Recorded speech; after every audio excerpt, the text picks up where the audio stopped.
I'm Jeremiah McKinnon, and this is NEC News Today. Here now are the top cannabis news stories from around New England for July 14th, 2023. 3 New England states had record-breaking cannabis sales figures for the month of June. Massachusetts recreational and medical cannabis transactions totaled $151 million combined in June 2023, marking the highest sales figures reported in a one-month period. Connecticut saw roughly $24 million in combined medical and adult use sales for the month of June, the first month where adult use sales exceeded medical sales. In Maine, Bangor Daily News reported $18 million in adult use sales for the month of June. This is a new record, $1.2 million more than the amount sold in May of this year. Cannabis company MariMed recently protested the 280E tax rule colonial style by mimicking the Boston Tea Party's famous event. Cannabis company MariMed took to the Boston Harbor on July 12th to raise awareness about the burdensome federal tax situation facing cannabis companies across the nation. Dressed head to toe in 18th century attire, MariMed employees stood together holding signs that read "No taxation without representation" and "No more 280E." After reading a proclamation expressly criticizing Section 280E, MariMed's chief operating officer threw wooden boxes labeled weed into the water with his crew. The protest replicates the actions taken by the Sons of Liberty 250 years ago when boxes of tea were thrown overboard into Boston Harbor to protest the unfair taxes imposed by Britain. 3 football stars recently opened a new dispensary in Massachusetts called Primitiv and held their grand opening ceremony this week. A new dispensary collaboration between football stars Rob Sims, Calvin Johnson Jr., and Gosder Cherilus is now open in the city of Boston. Primitiv Boston is an adult-use dispensary located at 200 High Street in the Waterfront District. The company hosted a grand opening on Thursday, July 13th at the dispensary with an opportunity for customers to meet the team behind the project. Primitiv is focused on promoting cannabis for wellness purposes and started as a Michigan cannabis company where they opened their first dispensary in 2022. Cannabis regulators in both Maine and Rhode Island have announced their own listening tours to hear from the public. The Office of Cannabis Policy in Maine and the newly formed Rhode Island Cannabis Control Commission have both scheduled 4 listening sessions over the next few months.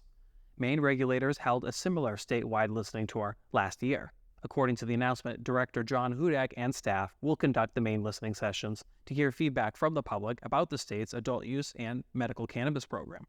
According to reporting from NBC 10 WJAR, the chair of Rhode Island's Cannabis Control Commission, Kimberly Ahern, announced that the listening sessions are a way to get input from those within the industry, medical patients, and those who have been disproportionately impacted by cannabis prohibition and enforcement. This news comes after listening sessions in Massachusetts were announced for the public to give input to the Social Consumption Working Group tasked with looking into on-site cannabis consumption licenses.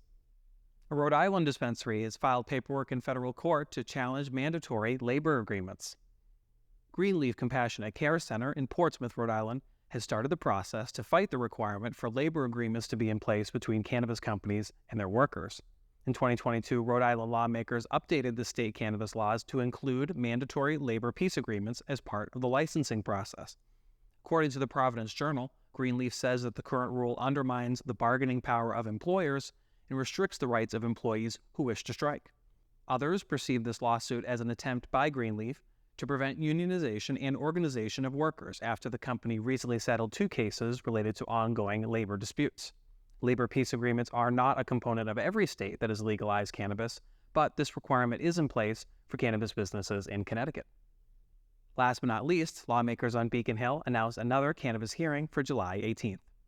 While other New England states have already passed cannabis reform this year, the Joint Committee on Cannabis Policy in Massachusetts has announced their 3rd hearing for this legislative session. The hearing will take place on July 18th at 10:30 a.m. in Room B2 of the Massachusetts State House. There are 11 bills on the agenda, including making changes to allow for the interstate commerce of cannabis seeds, establishing an internal audit unit within the Cannabis Control Commission, and dedicating 1% of recreational marijuana excise tax to youth substance use prevention. Members of the public are invited to attend in person or virtually in order to share feedback with lawmakers about the bills on the agenda. For the absolute latest New England cannabis news, head on over to necnewstoday.com and follow us on all your favorite social media platforms. If you're enjoying the show, be sure to like this video. Subscribe to NEC News Today for more great content and hit the bell icon so you never miss an episode of the show. For New England Cannabis News Today, this is Jeremiah McKinnon, reminding you to always use cannabis responsibly and to enjoy your cannabis-filled adventures throughout New England.